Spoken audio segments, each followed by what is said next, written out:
Hello, you are listening to Places Please, Richard's theatre podcast.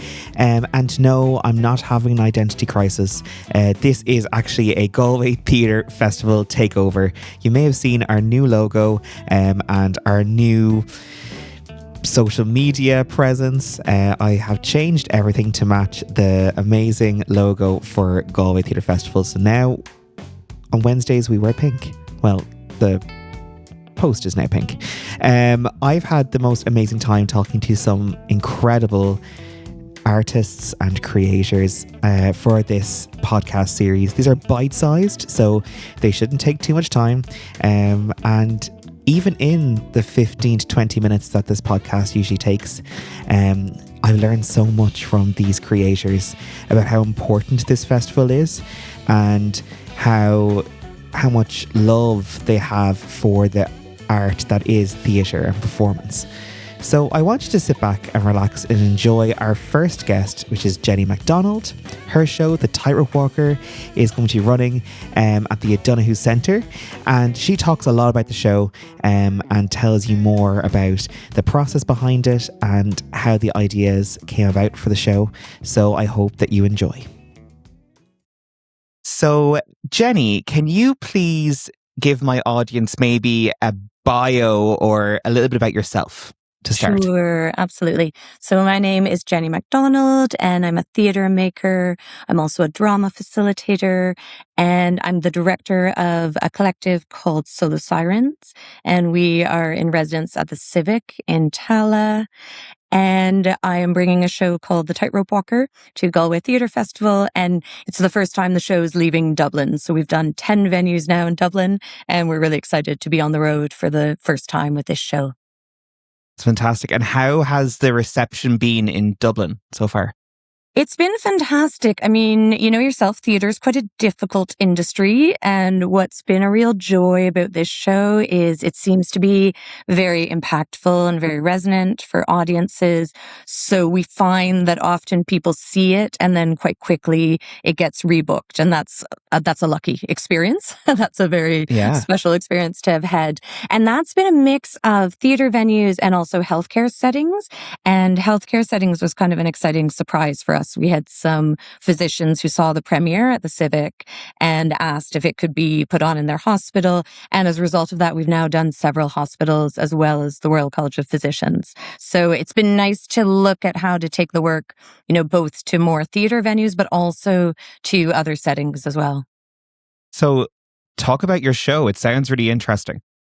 Yeah, so the show is inspired by my own experience of breast cancer diagnosis and treatment and recovery. And that's 9 years ago now. So it's a show that in a sense started being written in a hospital bed because my career was interrupted for a time. I found myself spending long hours in hospital waiting rooms, in hospital beds. And I started writing at that time, writing my observations and my insights. And then I put it away. And a few years later, when I felt ready to, I looked at it again and I thought, I wonder if this writing was just therapeutic for me, or I wonder if there's something in it that's useful for audiences. And I felt that there was, but it's always a little scary with autobiographical material. You wonder, am I being self-indulgent? All these questions come up. But I shared it with two of my key collaborators, the director, Joe Salvatore, and the sound designer and operator. Well, she actually won't be the operator in Galway, but she's often the operator. Martha Knight, and both of them said, no, there's something in here. But then I wrote a lot of new material and I found a form that's quite intriguing, quite different, and that really suits the material of the play. Yeah, that is, it's amazing to take something that can be quite difficult and then transform it into something quite beautiful as well. How has that process been in terms of it being quite sensitive to you to then perform it in front of an audience then as well? Yeah, I mean, people never believe me when I say this, but honestly, it's absolutely wonderful. It's one of my favorite pieces I've ever performed. And that's because half of it is scripted and it's the same every night. And then half of it changes according to choices that are made by 4 audience members who choose to sit on stage. So there's all these experiments going on. So as a performer, that's fun. It's kind of like I've created a game and then I get to play it every time I do it. And because the audience changes each time, that brings a really different energy. Because the audience is choosing certain stories that will and won't be told, we hear stories in different orders, and that really affects the tone of the piece. And in a sense, going through cancer is the awful part. Creating a piece of theater is always a wonderful experience. And I'm really glad that you used the word beautiful, because I do believe that it's a beautiful piece and that it's inspiring and uplifting. I know you could imagine, oh God, it's a play about cancer. Is it all going to be really heavy? There's heavy moments, absolutely. There are profound moments, but there's also a lot of humor and levity, and especially in terms of that connection with the audience, that's the part that's really joyful for me. And do you get nervous around the unknown in terms of the audience interaction? Do you ever feel like that, or? Not as much as I expected. I remember when the idea first came, I almost pushed it away because I thought, oh, that's a little bit mad. That's kind of a hard thing to ask of yourself. But you know how it is with, if an idea is meant to happen, it'll keep knocking on your door until you make it happen. So I had to lean into it. And honestly, it's been so much more fun than I would have imagined. Every person is so different. Every audience member who's chosen to sit on stage is so different. And the improvisational quality of it and the fact that the story changes every night is utterly fascinating for me and for the whole team, because it can be so different. And we analyze this all the time. We kind of do our debriefs after the show and we're like, this one was so deep, and this one was so funny, and this one was so present. And it's so interesting. And to me, it's very lifelike, because of course we know it's never the same story twice in life, is it? It depends who's listening. It depends how you feel when you're telling it. It depends what you remember on different days or what sparks your memory. So to lean into all of that, it feels so true to the liveness of theater. And it's that liveness that I really, really love about theater. So less scary than I expected, more fun and less scary than I expected. That's good. And I think that keeps it alive as well for you. And then there's also the payoff for the audience, because then they are aware they're in something very special that won't be replicated again. So that is quite cool too. Yeah, and people say that. People go, oh my gosh, I could see that you actually didn't know what was going to happen next there. I could see your surprise, or I could see. So yeah, people do find that fun. Yeah. And I have to ask then around the kind of your background. How did you get involved in theatre? Where did this come from?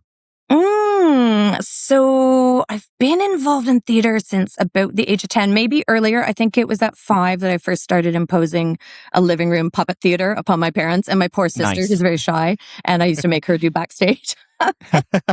So that all began in Toronto in Canada, where I'm from. And then by about 10, I was really lucky to be in a very artistic city where there was a great youth theater, and I got involved in that, and then went on to college, and then had Famous Last Words, a 1-year scholarship to go to Dublin and to study writing and to start thinking about writing for theater. And that was, about 20 years ago now. And I tried to leave Dublin twice, not because I didn't love Dublin, but because France called for a time. I was with a circus in France, and I was with a theatre festival in London. And both times, actually, I bumped into Irish people who said, "Oh, would you want to work on this project in Dublin?" So the third time that happened, I thought, I think I'm supposed to be in Dublin. I think I'm supposed to be in Ireland. That's a sign. Yeah. Yep. Yeah. Did you say you went to the circus? You I were in the circus? did, yeah. And you'll notice this piece is called The Tightrope Walker. So people often think, as it would be a fair assumption, that there would be some tightrope walking. There is not, because I did take some tightrope walking lessons, and it's very difficult. So I salute all tightrope walkers, and it makes me think it's a great metaphor for illness and crisis because it's very difficult. But no, when I was at the circus, I was a clown. I was working with another clown, and I was with a circus in Orléans in France called the Serious Road Trip. And they were a little bit like Clowns Without Borders, if you know Clowns Without Borders. So they were based in France, but they were doing a lot of work in conflict zones around the world. But when I lived with them in France, we were actually living on the grounds of a school that was for adults with intellectual disabilities. So we had the big top there. We provided workshops for the school and for the community. And then we were creating shows. So it was a special time. I'm a fan of the circus. I love the anarchy. I love the discipline. I love the chaos. You can imagine in a French circus, all those things were upped. They were like double time on each of those features. So yeah, as I say, I did hope there was going to be a little bit of tightrope walking, but instead we've gone with the metaphor.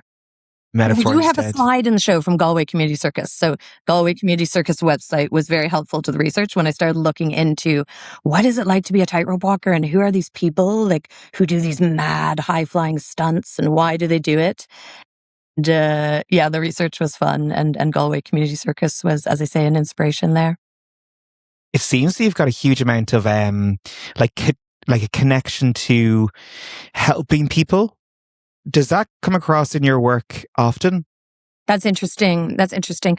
I think in the past, those two realms have often stayed somewhat separate because I'm sure, we all understand there is this slightly necessary, maybe self-absorption is the wrong word, but there's something sometimes as an artist, you have to kind of really go deeply into the self and you have to be very true to your vision and sometimes kind of leave other things to the side. So as I was making theater and I was doing drama facilitation, it was always the drama facilitation. That was where I got to really lean into my desire for justice on this planet and my desire to care for people and to be of service in any way I could. And those were a really good balance. But with this piece, I discovered that I really needed to let the facilitator in me actually come into a theater performance. So I see the audience in this performance as like a community. I find myself entering the space the way I would if I was facilitating a community workshop. I think to myself, wow, these people have come, they've chosen to be in this room, and how can I be of service to them? And interestingly, that makes performing a lot easier. So although it sounds very noble and it does come from a genuine impulse, because there's one thing I discovered in illness. I felt quite proud of myself getting through it. And then I thought, God, humans full stop, we're just amazing. Because even if we are really lucky, it's a hard life. Hard things are going to happen, and healthcare workers are amazing. The other patients I met in the hospital were amazing. So I wanted to honor that. I wanted to say like, well done us to everybody. I wanted that to be the spirit of the show, like good on us. Like we're these little, infirm creatures capable of such great love and therefore capable of such deep grief. And let's get together for this time in this space and just feel into the gratitude for that. And also, it wasn't long after COVID actually that I was premiering the piece. So I was conscious of the blessing of being together in a live theater space again. Yeah, there's a lot of care in the piece. And, it's a piece about care. There's a lot about health and health services. So again, the form mirrors the content. I think that's the case several times in this piece of work. Yeah. And where can people see this show now in Galway Theatre Festival? So in the wonderful Galway Theatre Festival, which I'm so happy to be in again. I think I've been in the festival twice before. It's been about 7 years now at least. And we know Galway is a magical city for the arts. So I'm really excited. The whole team's really excited to have this chance to be in a really fantastic festival too. When we came down for the launch, we were like, wow, this is some program. So There's many, many great shows to go and see, but we hope you pick ours. We hope it's one of the ones you pick. We hope you go to many of them. And ours is on May 2nd and 3rd at 6 p.m. And it's in the O'Donoghue Centre. Gorgeous space. Gorgeous venue. Before. Yeah, absolutely beautiful. It's part of the university campus. And I think it's going to be a really lovely venue. It's very well suited to the show.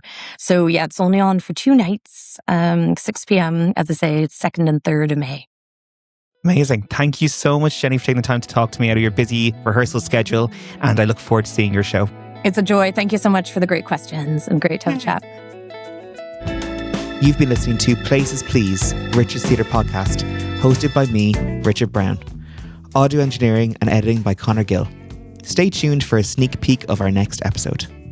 I've always kind of struggled to connect with people. I'm not very good at it. I often feel like it's a bit hard for me to figure out the way to kind of exist with people. I'm great on stage, then I have to go and be social, and I'm like, oh God, I don't know how to do it. So all of those things kind of combined together, and it became a play about sheep, but it also became a play about how to belong and about appreciation of the flock and how to be a part of, and how things cut us off from other people.